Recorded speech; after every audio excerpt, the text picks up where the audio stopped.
नमस्कार दोस्तों, हमारी इस YouTube चैनल पे आपका स्वागत है।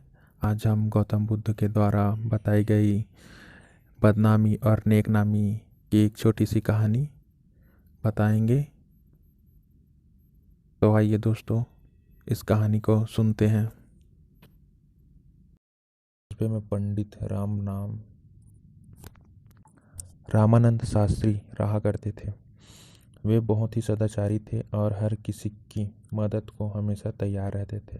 आसपास के कई गांवों तक उसकी ख्याति थी। उसका एक पुत्र था जिसका नाम राम सेवक था। राम सेवक इकलौता होने के कारण बड़ा ही चंचल और नटखट था।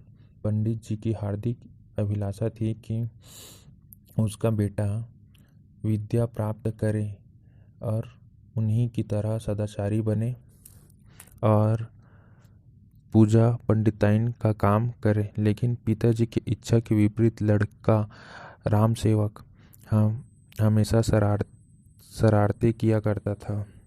अंत में निराश होकर पंडित जी ने राम सेवक को समझाना बंद कर दिया। जब भी कोई उसके पुत्र की शिकायत लेकर आता तो पंडित जी अपने घर के मुख्य द्वार पर एक कील गड़ा देते। कुछ दिनों में दरवाज़ा कील से भर गया। एक दिन एक अंधा मुसाफिर रोते हुए पंडित जी के पास आया और उसने पूछा, पर उसने बताया कि उसके बेटे राम सेवक ने उसकी लाठी खींच ली और उसकी पोटली कुएं में फेंक दी। यह सुनकर पंडित जी बहुत दुखी हुआ।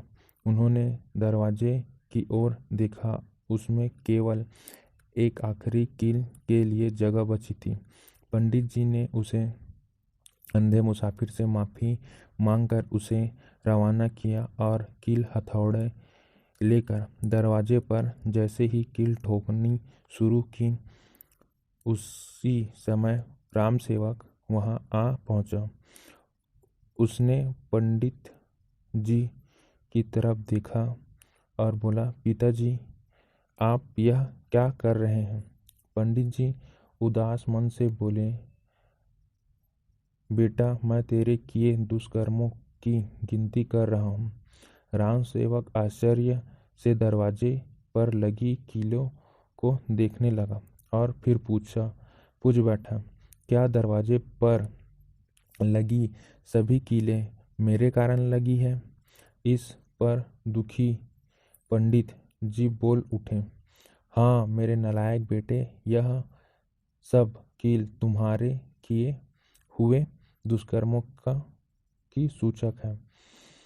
पंडित जी ने राम सेवक को समझाया, देखो बेटा, बुरे कर्म को छोड़कर परोपकार और सत्कर्म करो, ज्ञान विद्या प्राप्त करो।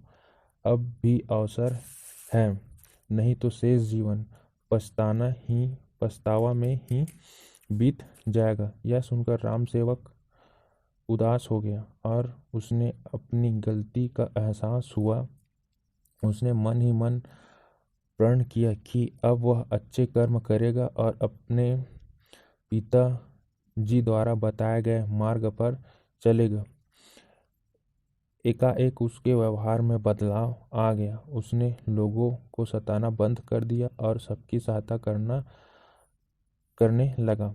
उसके इस बदले व्यवहार से पंडित जी खुश रहने लगे। उन्होंने राम सेवक के प्रत्येक अच्छे काम पर दरवाजे पर लगी एक कील निकालना शुरू कर दी। धीरे धीरे करके कीलें निकल गई। एक दिन पंडित जी आंगन में बैठकर धूप सेक रहे थे कि तभी उन्हें किसी ने बताया कि अभी अभी राम सेवक ने एक निर्धन बुढ़िया की सहायता की है। इस सूचना पर प्रसन्न होकर पंडित जी ने जैसे ही अंतिम कील निकाली, उसी वक्त राम सेवक वहां आ पहुंचा। राम सेवक कभी अपने पिताजी को दिखता, कभी दरवाजे को।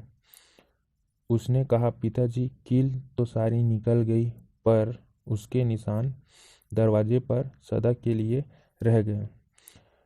इस पर पंडित जी बोले, देखो बेटा, बुरे काम छोड़ देने पर भी उसकी बदनामी मिटाई नहीं जा सकती। इसलिए हमें कभी भी बुरे काम नहीं करने चाहिए। मनुष्य द्वारा किए गए छोटे से छोटे बुरे काम की बदनामी उसकी पीछा नहीं छोड़ती। जैसे ऋषि वाल्मीकि का प्रारंभिक जीवन उसके परिचय में हमेशा उल्लेखित किया जाता है। तो दोस्तों, इस कहानी से हमें यह सीख मिलती है कि हम अगर बुरे काम करेंगे तो उसका फल भी बुरा ही मिलेगा, और अच्छे काम करेंगे तो अच्छा ही मिलेगा। अगर हम लोग बुरा काम करना छोड़कर अच्छा काम करना स्टार्ट भी कर देते हैं तो पर भी से उस बुरे काम का फल हमें आगे भोगना ही पड़ता है, या उस बुरे काम की निशानी हमेशा अपनी ज़िंदगी में लग जाती है। इसीलिए दोस्तों, हमें अपने कर्मों को अच्छा और अच्छे काम के लिए करना चाहिए। थैंक यू दोस्तों। अगर कहानी पसंद आई होगी तो thank you for watching, like and subscribe. Thank you दोस्तों।